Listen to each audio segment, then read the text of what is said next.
जय हिंद साथियों, मैं आपका फ्रेंड विजय अपने YouTube channel IT technical power tip आप पर स्वागत हूँ। फ्रेंड्स, हमारी क्लास चल रही है, अभी मैथ्स के प्रीवियस ईयर क्वेश्चनों को देख रहे हैं। तो प्रीवियस क्लास में हमने प्रॉफिट लॉस टॉपिक को कंप्लीट कर लिया। आज की क्लास में हम एवरेज वाला टॉपिक को स्टार्ट करने वाले हैं। तो जो भी फ्रेंड्स हमारे चैनल से नए जुड़े हैं, रिक्वेस्ट हमारे चैनल को सब्सक्राइब जरूर कीजिएगा और वीडियो को अधिक से अधिक शेयर भी जरूर कीजिएगा। दोस्तों, आज हम टॉपिक शुरू करने वाले एवरेज वाला। तो औसत क्या होता है, सबसे पहले उसके बारे में बात करते हैं। तो सुनिएगा सारे, औसत के बारे में। औसत क्या होता है और किस तरीके से औसत का दैनिक जीवन में यूज है। औसत हम हमेशा क्या निकालते हैं, एक मीन के रूप में, एक मध्य मान के रूप में निकालते हैं। जैसे आपने सुना होगा कि किसी खिलाड़ी के रन बनाए, जैसे मान लीजिए विराट कोहली है, जो भी खिलाड़ी है, उसने स्कोर बना लिए, मान लिया 4 पारी में इतने स्कोर बनाए, तो उसका औसत कैसे निकालोगे? औसत हमेशा अपन राशियों पर निकालते हैं, ठीक है। कितनी उसकी पारी है, कितने का योग है, उसके हिसाब से निकालते हैं। तो औसत का अगर नॉर्मल फॉर्मूले की बात करूं अगर मैं, तो औसत इज इक्वल टू क्या होता है?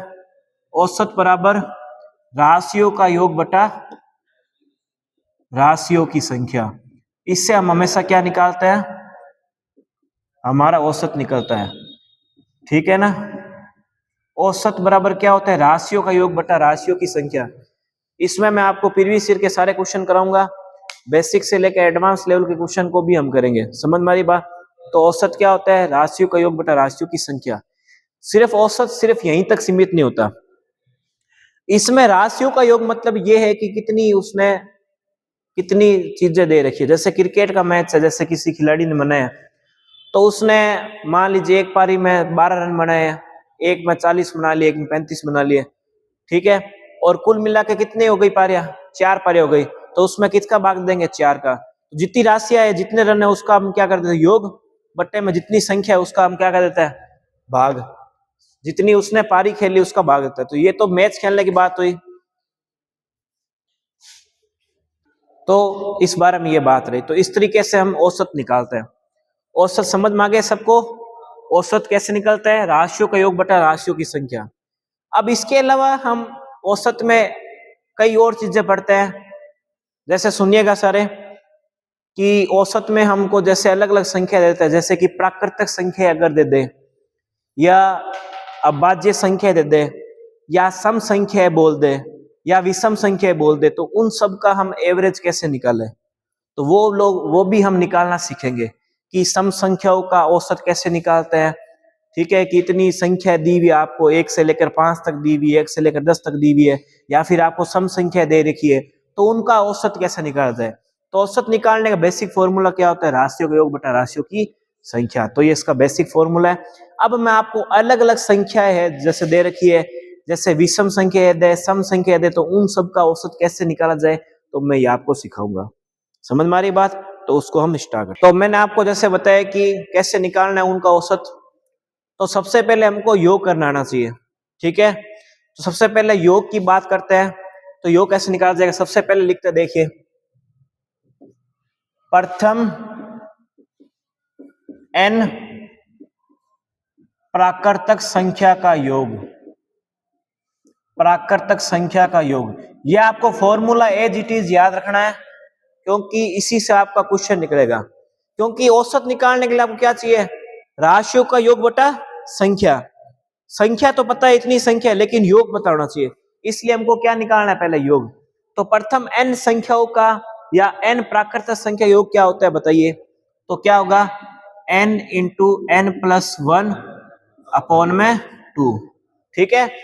n ब्रैकेट में n प्लस 1 अपॉन में 2। ये हमने किसका निकाला है? प्रथम n प्राकृतिक संख्या का योग क्या होता है? n into n plus 1 upon में 2। आप साथ साथ लिखते रहिए और साथ साथ याद करते रहिए, आपको आसानी से याद हो जाएगा। तो प्रथम n प्राकृतिक संख्या योग क्या होता है? n into n plus 1 upon में 2। तो हमने पहला निकाल लिया प्रथम n प्राकृतिक संख्या का योग। प्रथम n प्राकृतिक संख्या योग क्या होता है? n into n plus 1 upon में 2 होता है। ये हमने पहला लिख लिया। उसके बाद दूसरा लिखते हैं, प्रथम n। प्रथम n किसका योग? विषम प्राकृतिक संख्या का योग। प्रथम n विषम प्राकृतिक या प्राकृत संख्या का योग। अच्छा, मैं आपको एक चीज और बता देता हूं। प्राकृतिक संख्या को इंग्लिश में बोलते हैं नेचुरल नंबर, इसका ध्यान रखिएगा। प्राकृतिक संख्या को इंग्लिश में क्या बोलते हैं? नेचुरल नंबर भी बोलते हैं। क्या बोलते हैं? Natural number. समझ में आई ना बात सबको? तो आपको ये भी बोल सकते हैं नेचुरल नंबर का योग याद करो। तो प्राकृतिक संख्या नेचुरल नंबर होती है। क्या होती है? तो प्रथम n विषम प्राकृतिक संख्या का योग, प्रथम n विषम प्राकृतिक संख्या का योग, ये कैसे निकाला जाएगा? तो इसका सूत्र क्या होगा? n square. क्या होगा? n square. क्या होगा? n square. तो प्रथम n विषम प्राकृतिक संख्या योग क्या होता है? n square. आप मेरे साथ साथ में याद करोगे ना तो आपको याद हो जाएगा। ठीक है, प्रथम n का मतलब कितनी भी संख्या हो सकती है। तो प्रथम n प्राकृतिक संख्या का योग, प्रथम n प्राकृतिक संख्या योग क्या होता है? n into n plus one. ये अपन ने किसका लिखा है? n प्राकृतिक संख्या योग, n into n plus one upon में two, n into n plus में वन अपॉन में टू। ये किसका है? n प्राकृतिक संख्या योग। n विषम प्राकृतिक संख्या योग क्या होता है? n square. n विषम प्राकृतिक संख्या योग क्या होता है? n square. अब हम तीसरा लिख लेते हैं, प्रथम n सम प्राकृतिक संख्या योग। सम को क्या बोलते हैं? इवन। ध्यान रखना, सम को बोलते हैं इवन नंबर। प्रथम n सम संख्या का योग या प्राकृतिक संख्या योग। प्रथम n सम प्राकृतिक संख्या लिख सकते हो चाहो तो, या सम संख्या लिख सकते हो। प्रथम n सम प्राकृतिक संख्या का योग। तो प्रथम n सम प्राकृतिक संख्या योग क्या होगा? तो होगा n गुणा n प्लस वन, n गुणा n प्लस में वन। प्रथम n सम प्राकृतिक संख्या योग क्या होगा? n गुणा n प्लस में वन, n गुणा n प्लस वन। ये हम क्यों लिख रहे हैं साथ साथ में? क्योंकि हमको जब किसी भी संख्या का योग पूछ लेगा, जैसे प्राकृतिक संख्याओं का औसत पूछ लेगा, तो उस समय ये फॉर्मूले काम आएंगे। क्यों? उस समय उनका योग निकालने के लिए। अगर आप पूछ ले कि 1 से लेकर 20 तक के प्राकृतिक संख्याओं को आपको क्या निकालना है? औसत निकालना है। तो कैसे निकालेंगे? तो इसलिए ये फॉर्मूला काम आता है। ठीक है, तो प्रथम n प्राकृतिक संख्या योग क्या होता है? n into n plus one upon में two, n into n plus one upon में टू। ये n प्राकृतिक संख्या का योग होता है। उसके बाद में n विषम संख्या का योग क्या होगा? तो n स्क्वायर। सम प्राकृतिक संख्या योग क्या होगा? n इंटू एन प्लस में वन। तो ये सबने नोट डाउन कर लिया होगा उम्मीद है, तो सारे इसको नोट डाउन कर लीजिए। अब देखो अगला हम करते हैं, तीन हो चुका है, चौथा देखो। प्रथम n प्राकृतिक संख्या के वर्गों का योग। प्रथम n प्राकृतिक संख्या के वर्गों का योग। तो ये क्या होता है? देखो n गुणा n plus one, 2n plus one बट्टे में 6। ये n प्राकृतिक संख्या वर्गों योग है। n प्राकृतिक संख्या वर्गों योग क्या होता है? n गुणा n प्लस वन, n गुणा n plus one, 2n plus one बट्टे में 6। क्या होता है? n गुणा n plus one, 2n plus one बट्टे में 6। अच्छा, अब हमको क्या निकालना है? प्रथम n प्राकृतिक संख्या के घनों का योग। किसका योग? घनों का योग। तो घनों का योग कैसे निकलेगा बताओ? घनों का योग निकालने आप क्या करोगे? देखो n गुणा n प्लस वन बट्टे में दो, इसका पूरे का होल स्क्वायर। ठीक है, n गुणा n प्लस वन बट्टे में दो, इसका पूरे का होल स्क्वायर। n गुणा n प्लस वन बट्टे में दो, इसका पूरे का होल स्क्वायर। n गुणा n प्लस वन बट्टे में दो, इसका पूरे का होल स्क्वायर। तो ये किसका होगा? n प्राकृतिक संख्या घनों का योग। इसको नोट डाउन कर लीजिए।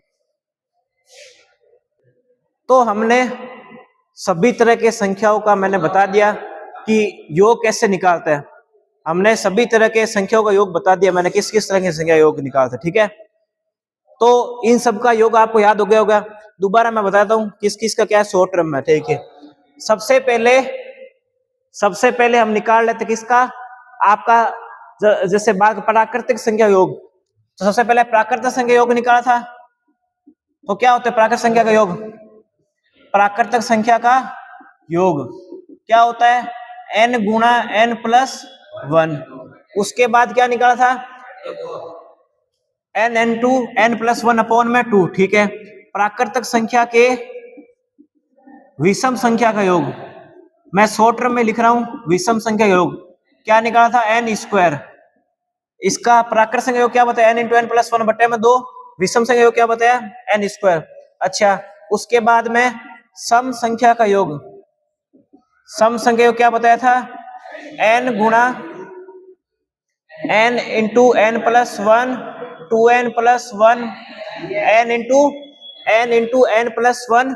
ठीक है, ये आपका होता है, समझ गए, n इंटू एन प्लस 1 सम संख्या योग। अच्छा, अगर हमको वर्गों का योग निकालना हो या घनों का योग, अगर पूछ ले वर्गों का योग, वर्गों का योग निकालना हो तब क्या होता है, n into n plus 1 2n plus 1 बट्टे में 6। अगर घनों का योग निकालना हो, घनों का योग निकालना हो तो n इंटू एन प्लस 1 बट्टे में 2, इसका पूरे का होल स्क्वायर। समझ गए बात। तो ये मैंने सारा शॉर्ट टर्म में आपको बता दिया है कि प्राकृतिक संख्या योग कैसे निकालेंगे, n गुणा n प्लस 1। प्राकृतिक संख्या विषम संख्या योग कैसे निकालेंगे, n स्क्वायर। सम संख्या योग कैसे निकालेंगे, n इंटू एन प्लस 1। मैं इस पर क्वेश्चन कराऊंगा, आपको अच्छे से बात समझ में आ जाएगी। ठीक है, उसके बाद वर्गों का योग n गुणा n प्लस 1 2n प्लस 1 बटे में 6, और घनों का योग क्या होगा, n इंटू एन प्लस 1 बटे में 2, इसका होल स्क्वायर। ये सूत्र आप देख लीजिएगा, आपको सारे करोगे आपको समझ में आ जाएगा। ठीक है, अब दोस्तों मैं आपको संख्या के बारे में बताने वाला हूँ, कौन कौन संख्या क्या होती है। ठीक है, ताकि आपका इससे रिलेटेड जो भी सवाल है वो आपका गलत नहीं हो पाए। ठीक है ना, सबसे पहले हमको पता भी होना चाहिए कि प्राकृतिक संख्या कौन सी होती है, ठीक है ना, विषम संख्या कौन सी होती है, इनके बारे में भी पता होना चाहिए। तो मैं शॉर्ट टर्म में ये संख्या लिख रहा हूँ ताकि आपको समझ में आए और इससे रिलेटेड हम सारे क्वेश्चन को कर पाए। सबसे पहले मैं हेडिंग डालता हूँ, 1 नंबर आपका प्राकृतिक संख्या है। मैं वैसे डेफिनेशन नहीं लिखने वाला, लेकिन हमको पता होना चाहिए कि कौन सी संख्या हो सकती है। अगर आपको कल को बोल दे कि 2 से लेकर या 1 से लेकर जो 20 तक की संख्या है उन सबका औसत निकालो, तो आपको पता भी होना चाहिए कि कौन सी संख्या इसमें इंक्लूडेड है। ठीक है ना, सबसे पहले प्राकृतिक संख्या के बारे में देखते हैं। तो प्राकृतिक संख्या कौन सी होती है, जो आपकी संख्या 1 से शुरू होती है, नेचुरल नंबर, इसको हम नेचुरल नंबर बोलते हैं, 1 3। ठीक है, 1 2 3 4, ये अपन जो कंटिन्यू चलते हैं 1 2 3 4 से लेकर n तक जो संख्या होती है क्या होती है, प्राकृतिक संख्या होती है। ठीक है ना, 1 2 3 4 जितने भी नंबर पढ़ते हैं सारे नेचुरल नंबर होते हैं, इनको हम क्या बोलते हैं, प्राकृतिक संख्या बोलते हैं। प्राकृतिक संख्या के बाद नेक्स्ट 2 नंबर देखते हैं, सम संख्या। प्राकृतिक संख्या के बाद सम संख्या। सम संख्या, सम संख्या को हम इवन नंबर भी बोलते हैं, इवन नंबर भी कहते हैं। इवन नंबर सम संख्या जिसमें 2 का भाग जाए वही होती है। तो कौन कौन सी होगी, 2, 4, 6, 8, 10, 12। तो इस तरीके से n संख्या हो जाएगी आपकी सम संख्या। ठीक है, ये सारी संख्या है जो इसमें 2 का भाग जाए। आप शायद तो साइड में लिख भी सकते हैं, जिसमें 2 का भाग जाए वो क्या होगी, सम संख्या होगी। ठीक है, उसके बाद बात करते हैं विषम संख्या। विषम संख्या, विषम संख्या को बोलते हैं ओड नंबर। ओड नंबर क्या होते हैं, जिसमें 2 का भाग नहीं जाए वही होगी विषम संख्या। जिसमें या जो 2 से भाज्य ना हो, या जो 2 से भाज्य ना हो, यानी कि जिसमें 2 का भाग नहीं जाए। तो ओड नंबर कौन कौन सी होगी बताइए, 1 होगी, 3 होगी, 5 होगी, 7 होगी। ये सारी आपकी विषम संख्या होगी। 7 के अलावा आपकी 9 हो सकता है, 11 हो सकता है, 13 हो सकता है, 15 हो सकता है, 17 हो सकता है। तो ऐसे डैश डैश करके n संख्या आपकी हो सकती है। तो इन सब के बारे में इसलिए लिखा रहा हूं ताकि हमको पता होना चाहिए, डायरेक्ट क्वेश्चन आ जाए। तो आपको समझ में आ गया। सबसे पहले क्या होता है, प्राकृतिक संख्या है 1 2 3 4 से लेकर सारी जो संख्या, जो भी हम नंबर देखते हैं वो लगभग नेचुरल नंबर होते हैं। जो कंटिन्यूस संख्या चलती है ना वो सारे क्या होते हैं, प्राकृतिक संख्या, इसको हम नेचुरल नंबर भी कहते हैं। ये सम संख्या क्या होती है, जिसमें 2 का भाग जाए, 2 4 6 8 10 से लेकर n तक। विषम संख्या क्या होती है, जो 2 से भाज्य न हो। जो 2 से भाज्य न हो उसको क्या बोलते हैं, विषम संख्या बोलते हैं। उसके बाद बात करते हैं नेक्स्ट, विषम संख्या तो हो गई, उसके बाद बात करते हैं भाज्य संख्या। भाज्य संख्या। भाज्य संख्या क्या होती है, सुनिएगा। भाज्य संख्या वो संख्या होती है जिसमें फैक्टर निकल सके आपका, जिसमें क्या बन सके आपका फैक्टर यानी गुणनखंड बन सके। यानी आप इसमें लिख सकते हैं चाहे तो भाज्य संख्या में जिसका गुणनखंड हो सके, जिसका गुणनखंड हो सके वही होगी। तो अब एक बात बताइए, क्या एक हो सकता है? नहीं हो सकता।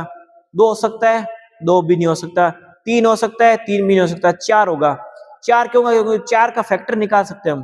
तो सरल शब्दों में मैंने इसको समझाने की कोशिश की है कि जिसका फैक्टर नहीं निकल सके ये आपका क्या होगा, या फिर अपन ऐसे बोल सकते हैं जिसके दो से ज्यादा क्या निकले, फैक्टर निकल सके, या दो से ज्यादा संख्याओं से भाग जाए।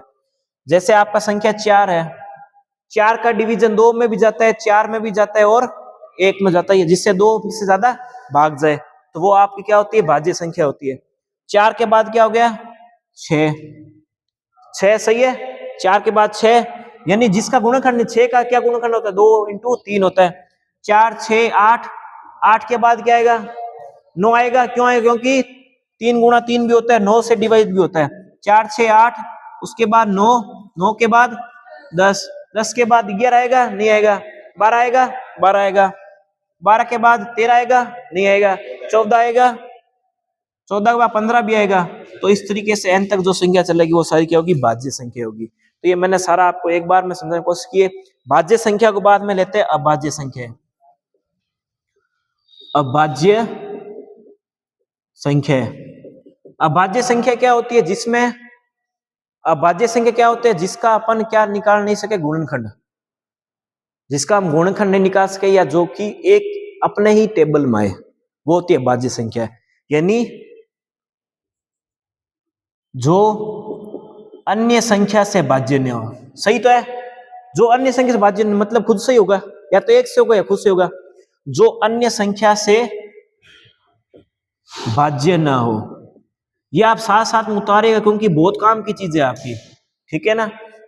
तो अभाज्य संख्या जो अन्य संख्या से भाज्य न हो, यानी जिसका अन्य संख्या भाग नहीं जाए।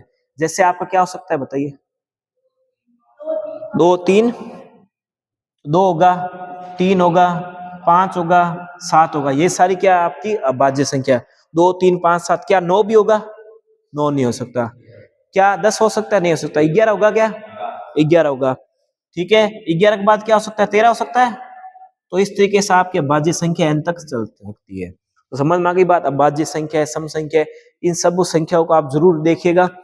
इसके बाद कल की क्लास में हम, नेक्स्ट क्लास में हम इसके रिलेटेड क्वेश्चन को देखेंगे। जब हम इन सबको सीख लेंगे उसके बाद क्वेश्चन करने में बहुत मजा आएगा, ठीक है ना। पहले इन सब का बेसिक अगर पता है तो आप क्वेश्चन को आसानी से कर सकते हो। तो सब इन सब का वापस मैं बता देता हूँ। सबसे पहले हमने क्या लिखा, प्राकृतक संख्या है, यानी एक से लेकर जो संख्या होगी वो सारी प्राकृतक संख्या होगी, ठीक है। जो खास डेफिनेशन लिखने लायक थी वो सब में मैंने लिखी है। सम संख्या क्या होती है, जिसमें दो का भाग जाए, यानी 2 4 6 8 10 12, ये सारी सम संख्या है। विषम संख्या जो दो से भाग नहीं जाए वो क्या होती है, विषम संख्या। 1 3 5 7 9 11 13 15 और 17, ये सारी आपकी कौन संख्या है, विषम संख्या है। विषम संख्या के बाद भाज्य संख्या है। भाज्य संख्या क्या होती है, जिसका गुणनखंड नहीं हो सके या जिसका फैक्टर नहीं निकाल सके अपन, जिसका हम सरल शब्दों में कहूं जिसका फैक्टर नहीं निकल सके। यानी कि आपको पता है कि भाज्य संख्या, भाज्य संख्या जिसका गुणनखंड हो सके, माफ कीजिएगा, भाज्य संख्या क्या होती है, जिसका गुणनखंड हो सके। तो गुणनखंड यानी किसका हो सकता है, 4 6 8। आपको पता है कि 6 का फैक्टर क्या, 2 और 3 होता है, तो आराम से निकाल सकते हैं 4 6 8 9 10। अब भाज्य संख्या है जो अन्य संख्या से भाज्य ना हो, ठीक है, जो अन्य संख्या से भाज्य न हो यानी कि खुद की टेबल में है। अब भाज्य संख्या में आप ऐसे भी लिख सकते हो साथ, अगर चाहो तो लिखना। भाज्य संख्या में यह भी हम लिख सकते हैं कि भाज्य संख्या कौन संख्या होती है जिसका भाग केवल खुद, जो आपकी ये वाली संख्या है अभाज्य, जो अन्य संख्या से भाज्य न हो। और भाज्य संख्या क्या हो, जिसका गुणनखंड हो सके। जिसका गुणनखंड हो सके मतलब क्या है, मतलब जो अपनी टेबल में ही तो आता ही आता है, दूसरी टेबल में भी है, जो अन्य संख्याओं से भी क्या हो, भाज्य हो। जैसे इसमें लिखा है ना, जो अन्य संख्या से भाज्य न हो, इसमें आप चाहो तो लिख सकते हो जो अन्य संख्या से भाज्य हो जाए। अन्य संख्या का मतलब क्या है, खुद की टेबल से तो हो ही रहा है, एक से भी हो रहा है, उसके अलावा भी भाज्य जा सके। जैसे कि आपका ये संख्या 6 है, 6 2 की टेबल में आता है, 3 की टेबल में भी आता है, 6 अपनी टेबल में भी आता है, तो इसका हम अलग निकाल सकते हैं। तो कोई दिक्कत समझ परेशानी, इन सबको आप जरूर नोट डाउन कीजिएगा। दोस्तों आज की क्लास को मिस यही समाप्त करते हैं। उम्मीद है आज की क्लास आपको पसंद आएगी। अगर दोस्तों चैनल पर नए, चैनल को सब्सक्राइब जरूर कीजिएगा और वीडियो को अधिक से अधिक शेयर भी जरूर कीजिएगा। दोस्तों मिलते हैं नेक्स्ट टाइम, तक के लिए जय हिंद, जय भारत।